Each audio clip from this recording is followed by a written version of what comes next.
Hey guys, and welcome back to this channel. In this video I'll be showing you guys how you can reverse and feather out a mask on CapCut PC.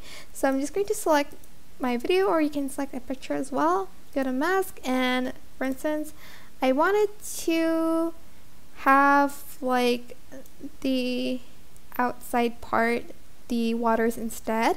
So I'm just going to select this, which reverse the mask.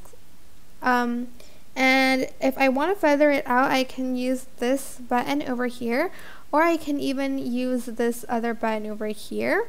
And when I'm done with that, I can add in another video or background behind, and it creates this and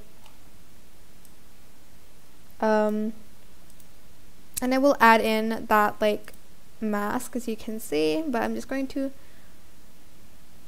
make a little bit of the feather instead, and you can reverse it again if you'd like to. But yeah, that is basically it.